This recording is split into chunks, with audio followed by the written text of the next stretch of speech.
3. Find that deeper why and go. Come on.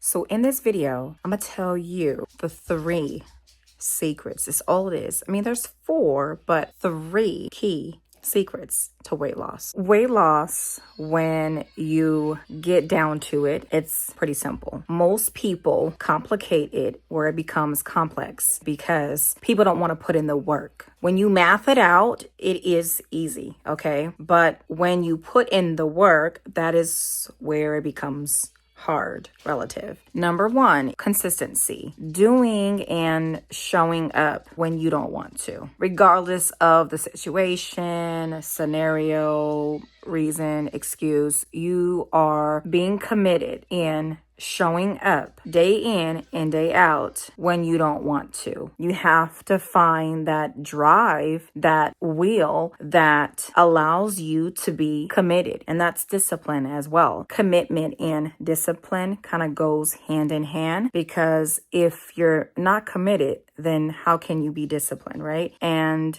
if you're not disciplined, how can you be committed? You know, rain or shine, you are on that treadmill. I use a treadmill, okay? Rain or shine, no excuses. And that can be very challenging because most people are looking for immediate results. And that's going to tie in to number 2.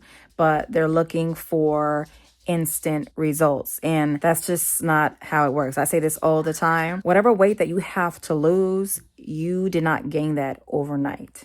Okay. So if you did not gain that overnight, how on earth are you going to lose that overnight? And I'll go on number 2. Number 2 is patience. Okay. You have to be patient. And if you ain't got it, you got to find some. Okay. Being impatient will have you to fail. Okay. Again, you did not gain any of this weight overnight. So you will not lose it overnight. I won't even lie, okay? Weight loss feels like an eternity. It's been, man, round that shit up. It's been 100 days, right? And I still got like 60 to go, okay? I'm trying to get to 120. So the shit takes some time, okay? It's all, like I say, the glass half empty, half full. Okay, so every pound that I am down, it is another step, another pound closer to the goal, right? 120. But also on the other side, it's like, damn, I got like 60 to go. God damn, it's 60. You know, that's a big ass number. And then when you compare it to the journey that you have already been on, like all the days that you have already put in the work, and it's like, God damn, you know, still ain't there. So that's the reality of it, right? And that is why most quit. That's patience, okay? And like I said, if you ain't got none, you better go find some, okay?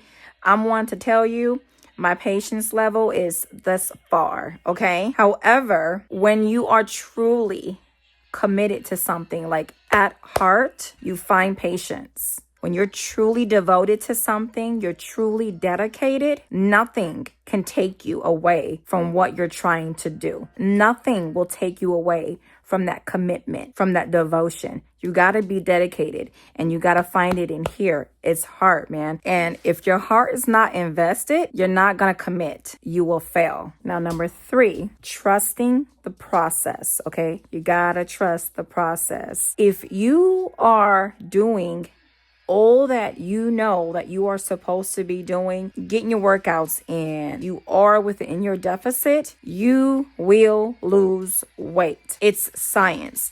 Calories in, calories out. And let me tell you something, because there's many people out there who say, I'm tracking all my stuff, right? I am staying within my deficit. Are you weighing your shit out? So if you look on the nutrition label on the back of the red potato bag, you know, you will see that it says for 1 potato, it specifies 1 potato. It says, again, for 1 potato, it's 158 grams. You automatically assume 1 potato. So one of these potatoes would be 110 calories. That is what it says. Now, most people are not weighing for the 158 grams. They're just going by, it's saying 1 potato. 1 potato for 110 calories. Now, Have you seen them goddamn things? They're huge, relative. When you weigh one of them damn things, they are, depending on the size, it's about 250 grams to 300 and some odd grams. Yes. So for one of those potatoes, it's not 110 calories. It's about 200 calories. Things like that is why I'm saying you have to weigh your food.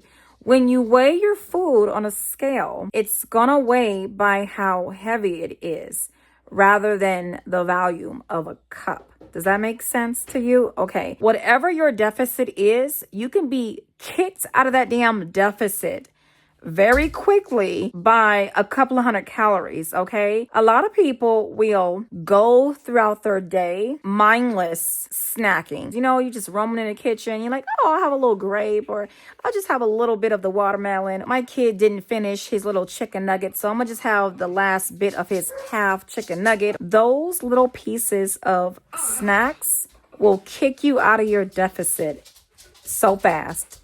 Those little bites of things here and there, those have calories.